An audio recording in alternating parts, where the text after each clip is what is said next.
After a 14-year-old appeared in court charged with stabbing 14-year-old Faris Mattu in Canning Town, Mayor Sadiq Khan said he's worried that the easing of lockdown would lead to a rise in youth violence over the next few months. The imam of Faris's local mosque said he was just a boy who liked to play football and ride his bike. In the last couple of hours, another fatal teenage stabbing, an 18-year-old in Silvertown. Our political correspondent Simon Harris reports. Another 48 hours of bloodshed on the streets, and once again the victims of London's knife crime epidemic are teenagers. In East London, a boy was stabbed to death. In South London, 2 girls were badly injured. Faris Mattu, who was 14, died from his injuries after being stabbed outside a pizza restaurant in Canning Town. One of his friends told me that he wanted to be a car mechanic, and his life was just, ball and bike. So he just liked to play football and he liked to ride his bike. So he was just a genuinely nice guy, and he was not involved in any types of gang activity or any such thing. He was just somebody who was caught at the wrong place at the wrong time. The knife attack in West Norwood left a 16-year-old girl seriously injured and a 17-year-old also hurt. 4 teenage boys have been arrested on suspicion of attempted murder. 10 days from now, voters in London will decide who they want as their next mayor. And according to an opinion poll for ITV News last week, they regard crime as a more important concern than housing, the environment or transport. Sadiq Khan, who's hoping to be re-elected for a further 3 years, says he's worried the end of lockdown will see even more stabbings. We've got to make sure that as we come out of lockdown, as restrictions are lifted, we don't inadvertently see a big increase in youth violence. The Conservative candidate, who's highly critical of the mayor's record, would order the police to carry out more stop and searches. We will be doing stop and search, sensitively, proportionately, but unapologetically. I will buy you know equipment. How much opposition there is to stop and search. I tell you what, there's even more opposition to death. Our children are being murdered in the street. If you're a black Londoner, you are 4 times more likely to be murdered than your neighbour. Sean Bailey thinks one answer is more stop and search.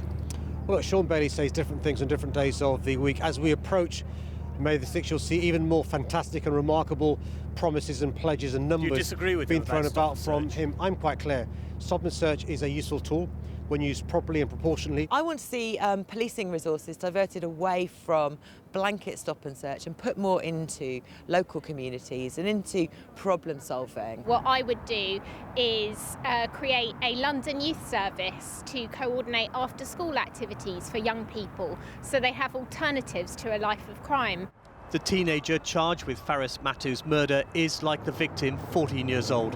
He's being held at a youth detention centre until his next court appearance. And tonight, police have confirmed the murder of an 18-year-old in another part of Canning Town. He's the 25th Londoner to die in a knife attack this year. Simon Harris, ITV News. And here's a full list of candidates standing for London Mayor next week, which you can also find on our website. Just search for ITV London. The Prime Minister has been accused of dismally failing to secure the release of Nazanin Zaghari-Ratcliffe. In an urgent question to the Commons this afternoon, her North London MP, Tulip Siddiq, questioned what efforts Boris Johnson was putting into Nazanin's release after she was handed a new year-long jail sentence in Iran yesterday. Our political correspondent Simon Harris is at Westminster. Simon, what's been the reaction to the new sentence? Well, Nazanin Zaghari-Ratcliffe is still under house arrest at her parents' home in Tehran, so she was able to watch what was happening in Parliament today online. Richard, her husband, told me the new prison sentence has left her angry. Initially, she was quite calm, and then as the day went on yesterday and this morning, really angry. And actually, I've just spoken to her just after the parliamentary debate, and yeah, very angry. You know, we did feel that, OK, we've done the sentence, we're close to the end. There's a bit of, games going on, but we're close to the end. And now suddenly the goalposts have moved. In the Commons, a Foreign Office minister insisted the government had relentlessly lobbied on behalf of Mrs Zaghari-Ratcliffe, but her MP described the Prime Minister's efforts as a dismal failure.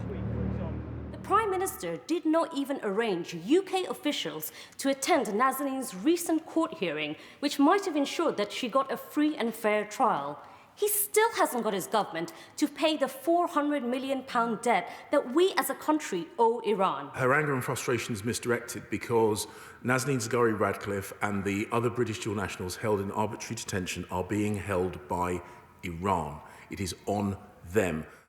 The former Foreign Secretary, Jeremy Hunt, wanted to know when Iran was going to be punished.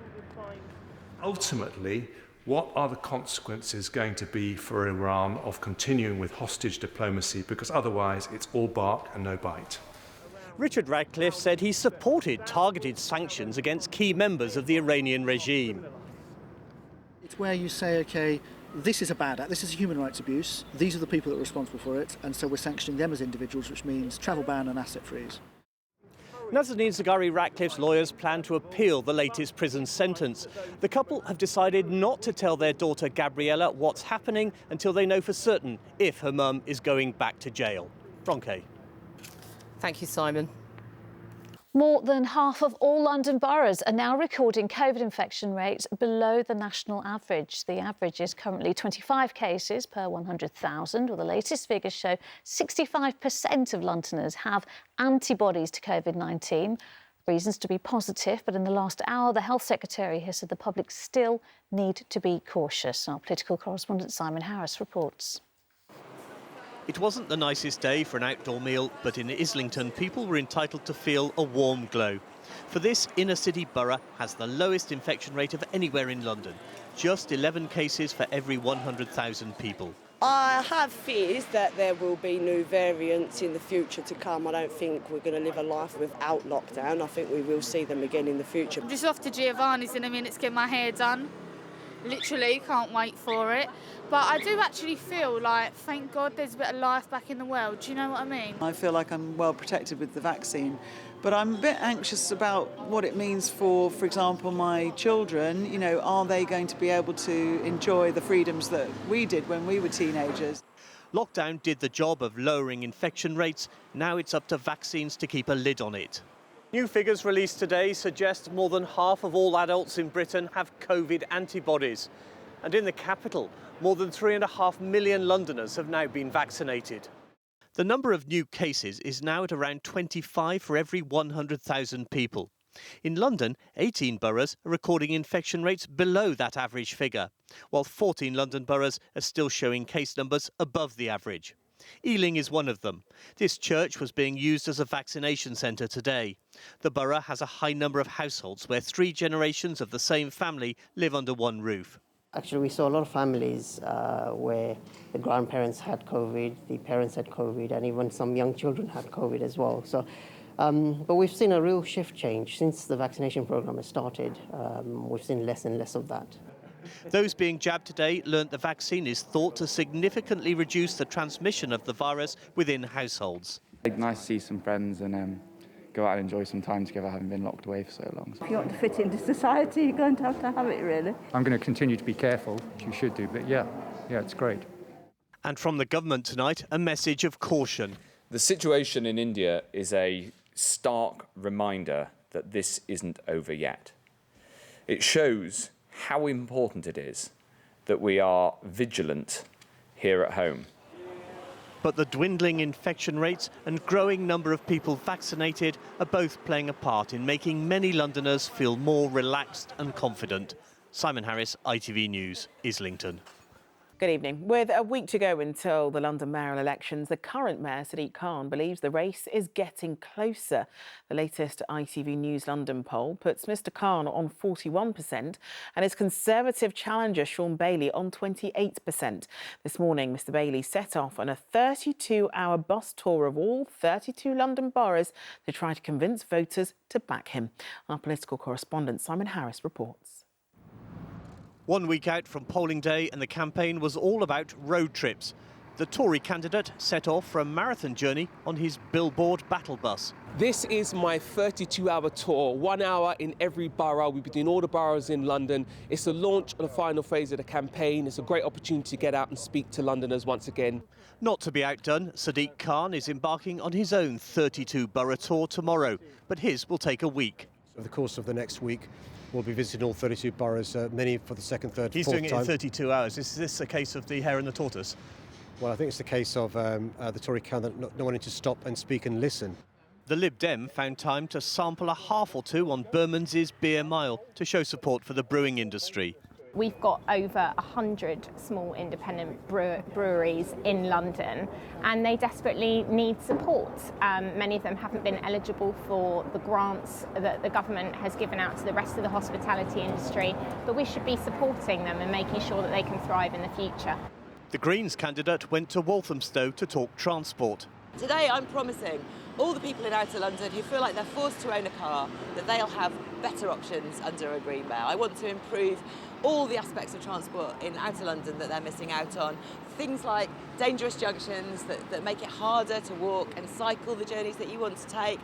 The contest for control of City Hall, postponed from last year because of COVID, is the 6th time Londoners have been asked to choose a mayor. Recent opinion polls have all come to the same conclusion. Sadiq Khan is on course for a comfortable victory. But today, the two front-runners were respectively playing down and playing up their chances. I just don't believe the polls that are predicting a big win for me. I think it's going to be really close. And my concern is that people don't vote on May the 6th, or those that have progressive values, liberal values, green values like me, lend their vote to a smaller party, which allows the Tory candidate to sneak over and win. Have you got a hope of winning this election? You've always got a hope of winning the election. And remember, my plan is to give London a fresh start and to offer Londoners an alternative. We cannot continue with another 3 years of failure. The more I campaign, the more people see my message, like my message, and come my way. Whoever wins next week won't have long to enjoy the view from the Mayor's Riverside office. City Hall is due to move to Docklands later this year. Simon, there's 7 days left of campaigning, of course, but City Hall has got one crucial role left to play. Yes, it's where the candidates will stand together in a socially distanced way to hear the results read out. But the big unknown is exactly when that will be. The polls close at 10 o'clock on Thursday night, but the electronic counting machines won't start counting the ballot papers until Friday morning. And because of COVID and the need to socially distance the staff and observers at the 3 counts, it's going to take much longer than normal. So it may be Saturday night or even Sunday before we know who is the next Mayor of London. OK, Simon, thank you. Well, this is the full list of all the candidates standing to be the next Mayor of London. The details are also on our website. Just search online for ITV London.